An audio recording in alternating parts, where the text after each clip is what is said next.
and welcome to this week's episode of Luxury Living NYC. Are you running around Midtown, enjoying Broadway, enjoying the lights, having a fabulous time in Times Square, and now you want to eat, but you don't want to eat like a tourist, and you don't want to fall into the tourist traps or the chain restaurants that you have at home? No problem, because we have got you covered. In this week's episode, we are going to count down our real estate clients' favorite spots from 5 to number 1. But before we get there, like this, subscribe. I know you want to see all of our fabulous videos that come out every Wednesday for you. And of course, comment below if you've tried any of these or if there's any that you think we should try. God knows I'm willing to try any food out there because I just love to eat. All right, now let's begin.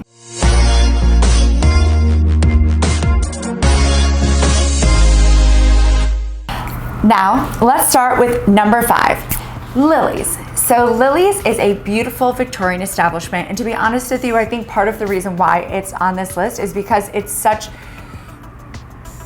an experience, I guess, when you go there. It is decorated beautifully, and the food is actually pretty good as well. If you're going to Lilies, it is right off of the Times Square area. You can go there for lunch, dinner, and they also have tea and high tea, so you can check that out. But their food is going to be quite awesome. They have a duck breast spaghetti carbonara, steak carpaccio, fluke crudo. This episode's gonna be really hard, I'm already drooling. Anyways, and they also have a fabulous cocktail menu and mocktail menu, which I think is pretty great for those people who don't drink or just choose not to drink. Some of the cocktails that you should try are the How Soon Is Now, which is made with Botanist Gin, one of my absolute favorite gins. And they also have Spring is a Symphony, which is going to be your one of the tequila drinks that they have on the menu. But they have a huge menu. And again, you're gonna go there for the ambiance. You're gonna have a lot of fun. And it's just a bonus that they have delicious food. Get the duck. Okay, number 4. Now, this is a spot, I love that people ranked this in our top 5. I personally can't get enough, and it's Los Tacos number 1. There's a couple of different locations. You have one at 41st and Park. You also have one that's at 229 West 43rd Street. So you're still right in that Times Square area. And it's gonna be well, I would say it's gonna be a quick bite, but it's gonna consist of you standing in line for a little while, and then it will be a quick bite. They have tacos, quesadillas, they have breakfast burritos. They're so delicious. If it's a cold day, you can drink the salsa to stay warm. I'm half joking, but it's the most delicious salsa ever that they give out with their burritos in the morning. They also have cactus as an option if you don't eat meat.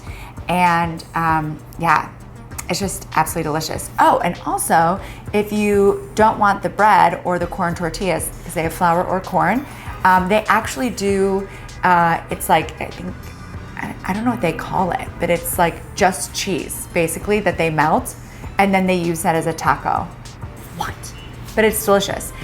You know, there's hospitals nearby when you have your heart attack afterwards, but like, it's absolutely delicious. So, Los Tacos, number 1 is our number 4 spot. Number 3, we are going to Gallaghers. I love and adore Gallaghers. It is one of my favorite steakhouses. Actually, now I'm feeling like we need to do a steakhouse episode because I would love to just go around to a lot of, anyways.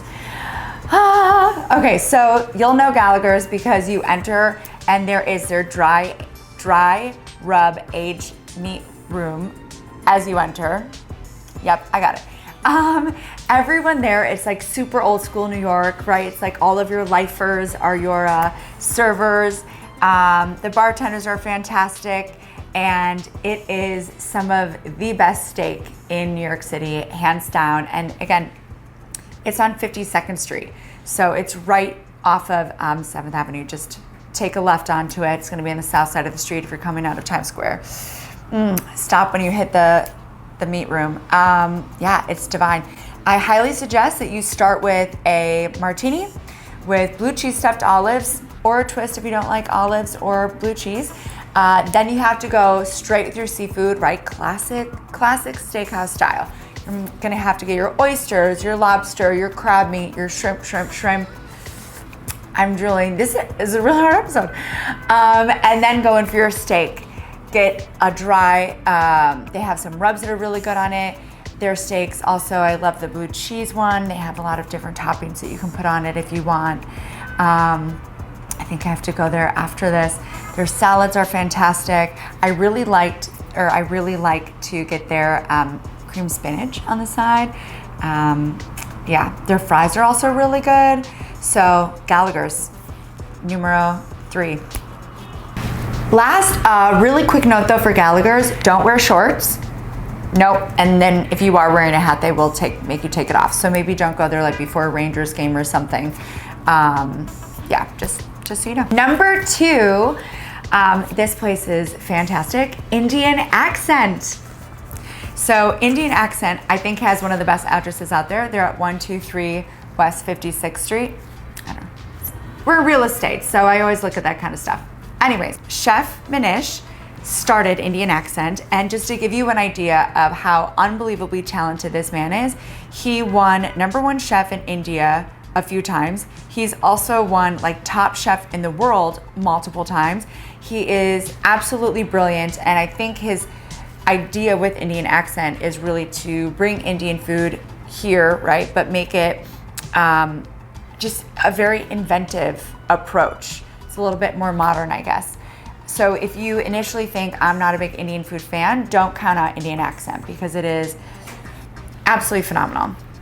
They have dishes like pork dumplings with crispy black rice, butter scallops with cauliflower and a curry sauce. They have ghee roasted lamb. And my favorite thing, I actually could probably just order like 5 orders of this and like just eat that when I'm there. They have this unbelievable pickled rib. They're pickled ribs. It is so good. I can't explain it. I love ribs, but more so, I love their pickled ribs. It's so good. All right, it's time. We're getting to number 1 for our top restaurants in Midtown. If you're a New Yorker or you've ever heard of good restaurants in New York, this is not a surprise to you. Les Bernadette is our #1 pick.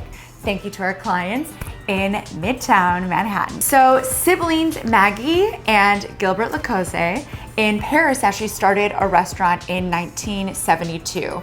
By 1976, I think they had their first Michelin star, and then I believe in 1980 they got 2 more Michelin stars, and they were like, we gotta take this show to New York City because it's the best city in the world. I'm sure that's how they said it. And then when they came to New York, they actually opened up Les Bernadette in 1986. So it has been open for 36 years, about 37 years now. So quite amazing. 3 months after opening Les Bernadette, they had gotten a 4-star rating. And they are the longest running restaurant that has never dropped below that rating. How amazing is that? They've won countless awards. Actually, I read, and I have a thing with this.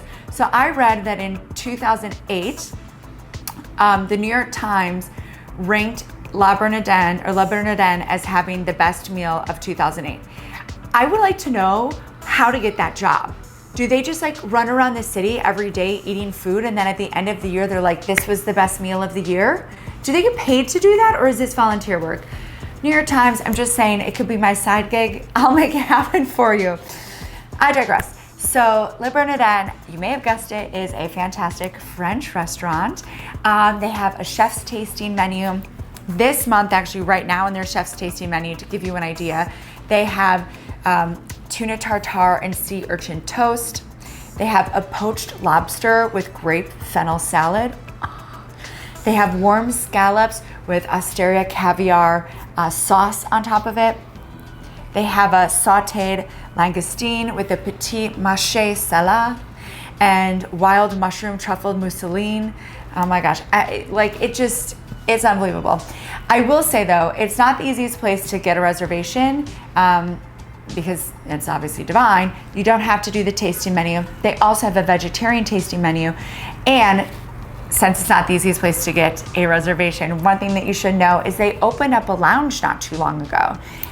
So that's also great. They have some bites that you can eat when you're at their lounge as well. So if you don't get in to get the full experience, maybe you can at least get into the lounge. Unfortunately, Maggie's brother did die in the 90s, and Eric Repair, who you may know because he's also a pretty famous chef, he ended up joining the team in 1994, and I know he is very proud of that restaurant as well. Obviously, they're doing amazing things. I mean, they're like one of the best restaurants in the entire world. So when you come here, or if you are here, you have to make sure to check out that #1, Les Bernadette. Okay, and since I am officially drooling, and I gotta tell you guys, it's a little bit after 1, so I think I need to go figure out where I'm gonna be eating because it's just, I'm so hungry right now. So be sure to like, subscribe, share this with a friend if you know someone is traveling to New York, or anyone you know who may be thinking about a different area in New York, share it with them as well. We always want to make sure that we have great bites around us. That's part of the reason why we live in the most convenient city in the entire world, so that we can just step outside and have an amazing chef's tasting menu or taco or whatever you want. So be sure to like, subscribe, as I said, and as always, I hope that you keep us in mind for any of your real estate needs. We would love to help you out. Bye. Yeah. Food. Okay.